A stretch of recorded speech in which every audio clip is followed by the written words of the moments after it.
3 मिनिटात 30 बातम्या. Powered by बाबा जाधव मसाले, खजिना मराठी चवीचा. अस्सल खा, अस्सल रहा. बिहार भवनावरून राजकारण तापलंय. मुंबईत बिहार भवन उभारण्यास आमचा विरोध नाहीये, मात्र त्यासाठी मुख्यमंत्र्यांनी सर्वपक्षीय बैठक घ्यावी.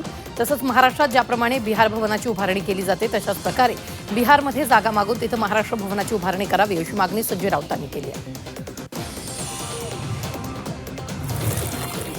मुंबईतील केईएम रुग्णालयाचं नाव बदलण्याची मागणी करणाऱ्या मुंबईचे पालकमंत्री मंगलप्रभात लोढा यांचा खासदार संजय राऊतांनी समाचार घेतला. लोढांची भूमिका प्रखर राष्ट्रवादीची, मात्र केईएम रुग्णालयाचं नाव बदलण्यापूर्वी त्यांनी स्वतःच्या प्रकल्पाची नावं बदलावी असा टोला राऊतांनी लगावला. मुंबई महापालिका निवडणुकीचा निकाल जाहीर झाल्यानंतर महायुतीमधील धुसफूस उघड होऊ लागलेली आहे. भाजपला स्पष्ट बहुमत मिळालं असलं तरी काही माजी नगरसेवकांना या निवडणुकीत अगदी थोडक्यात पराभव पत्करावा लागला. विजयाची खात्री असलेल्या तब्बल 11 प्रभागांमध्ये भाजप उमेदवाराच्या पदरी पराभव पडल्यामुळे भाजपच्या जागा कमी झाल्या. अमरावती महानगरपालिकेत भाजपला 25 जागा मिळाल्या. असं असलं तरी गेल्या वेळेच्या तुलनेत यंदा 20 जागांनी भाजप मागे असल्याचं समोर आलं. या पराभवाचं संशोधन करण्यासाठी प्रदेशातील समिती अमरावतीत येणार असल्याची माहिती मंत्री चंद्रशेखर बावनकुळे यांनी. पुणे महापालिकेत एकेकाळी 29 नगरसेवक असलेल्या मनसेला यंदाच्या निवडणुकीत मात्र एकही नगरसेवक निवडून आणण्यात यश आलेलं नाही. त्यामुळे पुण्यातील शहर कार्यकारिणीमध्ये लवकरच बदल होण्याचे संकेत आता पक्षातील वरिष्ठ नेत्यांनी दिले.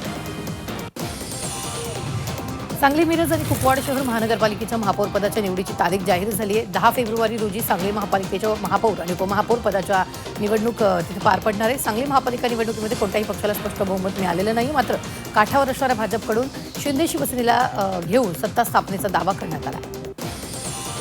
औसा मतदारसंघाचे माजी आमदार आणि कट्टर शिवसैनिक दिनकर माने उद्या भाजपात प्रवेश करणार आहेत. 200 गाड्यांच्या ताफ्यासह ते मुंबईकडे रवाना झाले असून त्यांच्या प्रवेशामुळे ठाकरे गटाच्या शिवसेनेला मोठा धक्का मानला जातो. भिवंडी महानगरपालिका निवडणुकीनंतर महापौर पदाच्या निवडीसाठी राजकीय हालचालींना वेग आलाय. भिवंडीच्या महापौर पदावर काँग्रेसनं दावा केलाय. भिवंडीत काँग्रेसचे 30 नगरसेवक निवडून आले. दरम्यान सत्ता स्थापनेसाठी भिवंडीत काँग्रेस, राष्ट्रवादी काँग्रेस, शरद पवार पक्ष आणि समाजवादी पार्टी यांनी एकत्र येत भिवंडी सेक्युलर फ्रंटची स्थापना केली आहे. धाराशिवमधील शिवसेनेतील उमेदवारीचा वाद चव्हाट्यावर आला. जिल्हा परिषद उमेदवारांची तिकीटं राणा पाटलांकडे दिला असा आरोप शिवसेना पदाधिकाऱ्यांनी केला. शिंदेच्या उमेदवाराला भाजपकडून नेव्ही फॉर्म दिला जात असल्याचा आरोप पदाधिकाऱ्यांनी केला.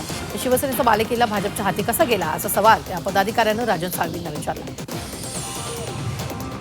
जम्मू काश्मीरमध्ये जोरदार बर्फवृष्टी सुरू आहे. श्रीनगर लेह राष्ट्रीय महामार्गावरील जोझिला पास बर्फवृष्टीमुळे वाहतुकीसाठी बंद झालाय. त्या ठिकाणी प्रशासनाकडून मार्ग मोकळा करण्याचं काम सध्या सुरू आहे. मनालीमध्ये मोठ्या संख्येनं पर्यटक दाखल झालेत, मात्र जोरदार बर्फवृष्टीमुळे शहरात मोठ्या प्रमाणात वाहतूक कोंडी झाली आहे. रस्त्यावर वाहनांच्या लांबच लांब रांगा लागल्या. जम्मू काश्मीरच्या डोडामध्ये जोरदार बर्फवृष्टी होतीये. सर्वत्र बर्फाचा जाड थर जमा झालाय. त्यामुळे रस्ते वाहतूक ठप्प झाली. रस्त्यांवरील बर्फ हटवण्याचं काम सध्या सुरू आहे.